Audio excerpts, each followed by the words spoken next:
amigos e meus irmãos, Deus está presente. Jesus está chamando para o conhecimento da verdade e a salvação do Brasil, porque somente Jesus pode salvar o Brasil. O ciclo está se fechando. Jesus está voltando. E agora não é para ser crucificado, não. E veja, quem tem olhos de ver, que ouça quem tem ouvidos de ouvir.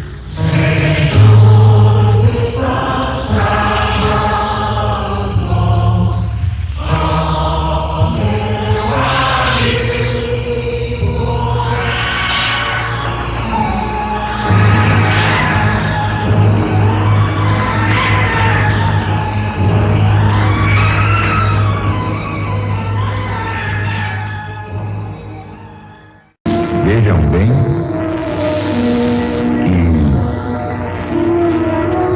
que esta passagem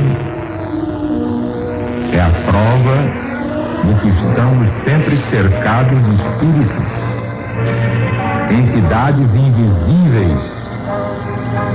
São as entidades que já não têm mais corpo. Muita gente que muda de repente, ninguém está sabendo o que é. Deu brecha e entraram os amigos da erraticidade e ali fazem a sua baderna. É muito comum a gente ouvir dizer, mas para que Deus, seu fulano, depois de tantos anos, um homem de bem, agora virou a cabeça. Ah, veja só, dona Ernestina, era uma senhora tão respeitável, agora mudou o ritmo de vida, só chega em casa às 3 da manhã. Não há uma observação que não mostre que há mudanças esquisitas e aparentemente inexplicáveis. E em verdade eu vos digo que não há nada inexplicável. Na LBV não há mistérios. Tudo se explica.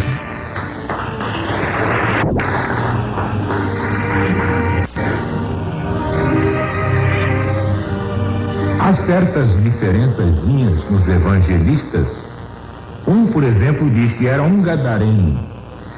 Outro já diz que eram 2 gadarenos. Então é ótimo isso. Prova que os evangelhos são autênticos. Mas o que está provado nesta passagem do homem de Gádara é que ele ficou tomado por 2.000 demônios. Como é que 2.000 podem tomar conta de um só? Vocês imaginaram um homem sozinho brigando contra 2.000? Então, noutra passagem, que é de Marcos, que conta isso com muito mais pormenores, está lá para quem quiser ler, que o homem era do barulho, então o amarravam com poderosas correntes e ele rebentava as correntes. Mas como é que podia ter tanta força para arrebentar aquelas correntes? Quem rebentava eram aqueles 2.000 que estavam em cima dele. Uma vez eu vi uma meninota de seus 16 anos, ela era empregada na casa de um médico. E o médico morava no sobrado. Então tinha aquela escada de pedra, embaixo um porão habitável, mas que era mais depósito, e a família morava em cima. E deu a louca na escurinha. Ela virou bicho. Então começou a agredir todas as pessoas que passavam na rua. Dava cada tapa que pessoas fortes caíam no meio da rua, com a violência da tapona. Então vinham segurá-la, vieram os guardas da rádio patrulha E ela pulava feito um macaco, mas dava cada pulo até o sobrado da casa. Coisa que ela normalmente não poderia fazer em hipótese alguma. O que é que isso prova?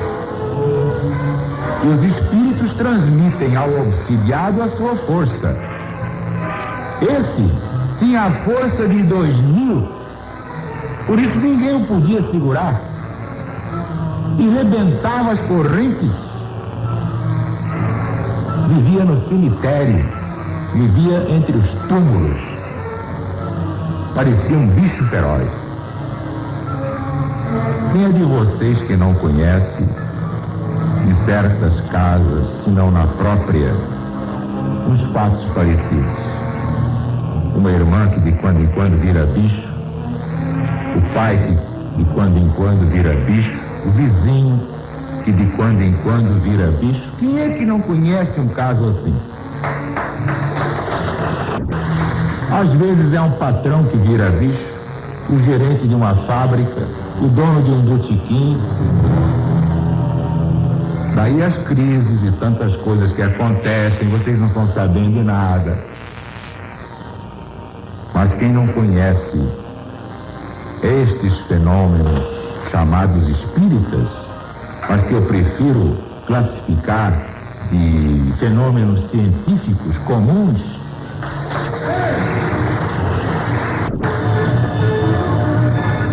por isso São Paulo diz: quem não governa a sua própria casa, não pode governar a casa de Deus. Quem não souber governar o seu espírito, não pode governar a igreja, isto é, a assembleia, muito menos uma nação. Não pode haver governo fora da verdade. Se o indivíduo não conhece a verdade, se ele não sabe nem como funciona o seu próprio corpo, quem não conhecer as realidades espirituais não pode curar ninguém. Então Jesus, que não tinha diploma de doutor, curou o gadareno e arrancou de sua moleira 2000 espíritos maus. Da sua prova kármica, evidentemente, tudo isso tem sua explicação. Mas eram 2000 em cima dele. O homem estava completamente louco, já não era mais a chamada obsessão, era a possessão. Não era mais um obsidiado, era um possesso. Jesus, sem ser doutor, deu apenas uma ordem e eles foram baixar os porcos. E os porcos se afogaram. Ficaram tão apavorados que foram todos se afogar no rio. Nós sabemos que Deus não castiga ninguém. Isso é uma ilusão. Deus não é carrasco para castigar ninguém. O que acontece, e a LBV já explicou, é o seguinte: antes de criar a todos nós, criou Deus leis eternas, invariáveis, que ninguém revoga. Não são como essas leis dos homens que Deus te livre e guarde. Todo dia estão mudando, nem eles entendem mais nada. Macaco em loja de louça. Bem, quando a criatura humana transgride a lei, ela tem que pagar a transgressão. Quem contribuir para alguém ficar imobilizado sobre uma cama, vai ter que pagar na mesma medida. A não ser que, e aí é que está a misericórdia de Deus, compreenda que errou e tocado no seu coração, o homem, ou tocada no seu coração, se é mulher, queiram fazer alguma coisa pela humanidade. Então Deus faz a transmutação, Deus faz uma transferência, como também Deus prolonga a vida humana.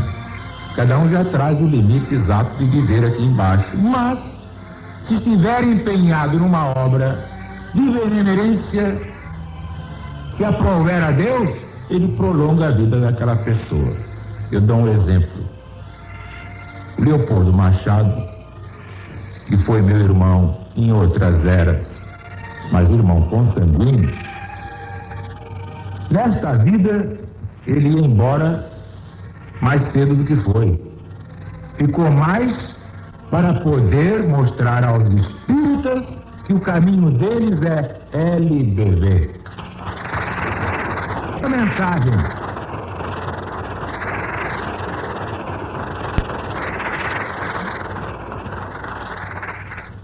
Mas então, como eu ia dizendo, Deus não castiga ninguém, nós é que nos castigamos. Tanto assim que, quando alguém desencarna, ou morre, ou falece, ou vai desta para melhor, vocês sabem o que é que acontece?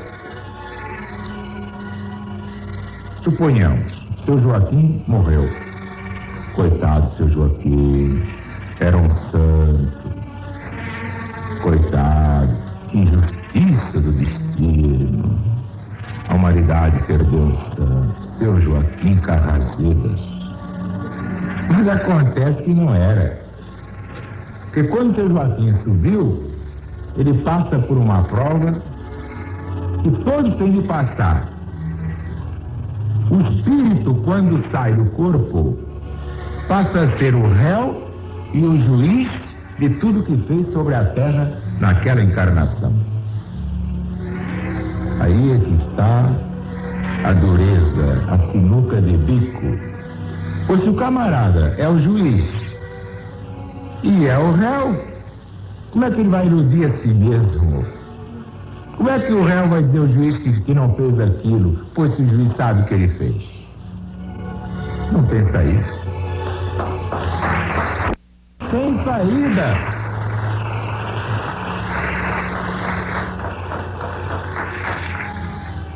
Então, quem aplica a penalidade é o próprio juiz, que ali aparece na figura de réu. Réu de si mesmo, porque ali ninguém engana ninguém. Paga o que deve diante da maldade que fez. Mas há coisas que a maioria, que julga só pelas aparências, não sabe entender. Então, diz assim, mas por que Jesus não curou aquele? Só curou o outro. Então vem o caso aqui desse paralítico. Está no capítulo 9, segundo Mateus. Trouxeram a Jesus um paralítico, deitado num leito.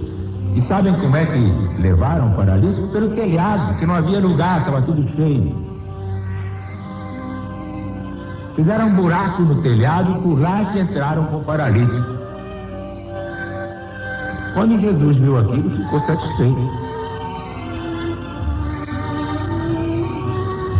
Vendo Jesus a fé que eles tinham, disse ao paralítico, tem ânimo, filho, perdoados são os teus pecados. E realmente tinha chegado ao termo a prova daquele paralítico. Porque Jesus não pode revogar a lei de Deus, Jesus não tem autoridade para isso. E ninguém era mais humilde do que Jesus. Mas se é chegada a hora, ele tem autoridade para perdoar pecados. Por quê? Porque a prova chegou ao fim. Então está explicado por que Jesus curava muitos e não podia curar a tantos outros. Porque Jesus não revogava a lei do Pai.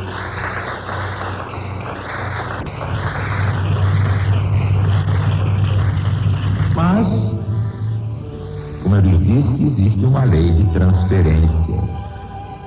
Ninguém revoga. Essa história de perdoar para a pessoa pecar mais ainda, isso é a maior anedota que existe no mundo. Ninguém tem o poder de perdoar ninguém, somente Deus. Mas este segredinho eu posso ensinar. Uma pessoa está diante de uma prova há muitos anos. Por estar imóvel sobre a cama, ou presa numa cadeira de rodas, ou numa rede, ligaram ao rádio. Escutou o irmão Zarur falar no Evangelho.